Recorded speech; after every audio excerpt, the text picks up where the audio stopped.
Let's talk about the stages, because that's your first assessment. You don't know where you're at. You need to know where you are. So a very, very well constructed book in terms of its process. Mm-hmm.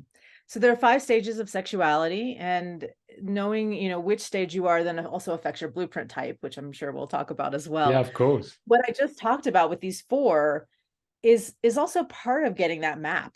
Like, where are you right now in this moment? And maybe we're moving a little bit into the how to, but Yeah. where are you right now in this moment? And getting a good picture of where you are and who you are in this moment then can help you get to where you want to go if it looks like, oh, I want to improve here in my sexuality. So the 5 stages, the first one's resting.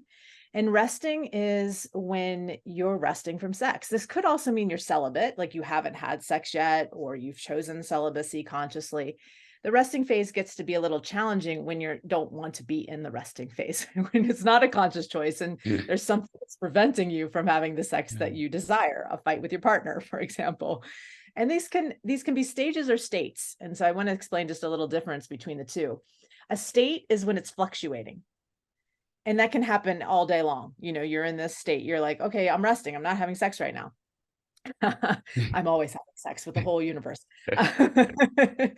But or if it's a stage, it means you're in it for a long time. So time, it depends if it's a stage or a state. And it means that you've leveled out into that place. So the stage, if you get into the resting stage, this can turn into a sexless relationship. This can turn into pain, between you and your partner, or awkwardness of like, how do we even start again to get back into feeling juicy and alive with each other? The next one is, so we've got resting, then healing. And healing means you're healing from something. So for example, after I had my son, I was healing because my pelvic floor had a tear, and you can't have you can't have sex after you have a baby for a little bit until your cervix heals, just so your body can heal. And so that's the healing stage. But healing cannot just be physical, but it can also be emotional. So if you're healing from loss or grief, then that's a time also that you can move into that healing phase. And the difference between healing and resting is resting, you've stopped working on things. Or it's a conscious choice. I'm doing this, I'm taking this time to rest, this 3 months or whatever it is that you want to take to rest. Whereas healing, you're actively working to heal something that may be preventing you from having the sex that you crave, want, desire. Then the curious stage, and the curious is when you're learning about sex. It's all the curiosity, it's going and researching. What are the statistics? So how can I have a better sex life? It's the how-to phase. The difficulty with this one is you can get stuck in how-to and never put it into action.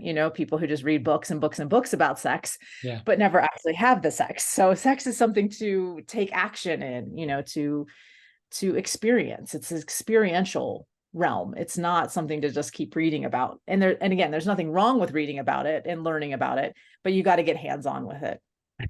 And then, and then the next one is adventurous. And adventurous is when you're moving into, well, what haven't I experienced?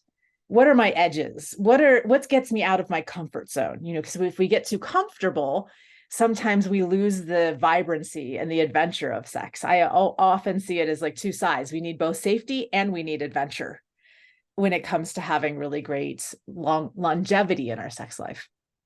So, and then the final one is the transformational stage. And this is when we get into the what's more to sex, that sex becomes not just a physical act or something we do, but it becomes something that can help us to elevate our consciousness.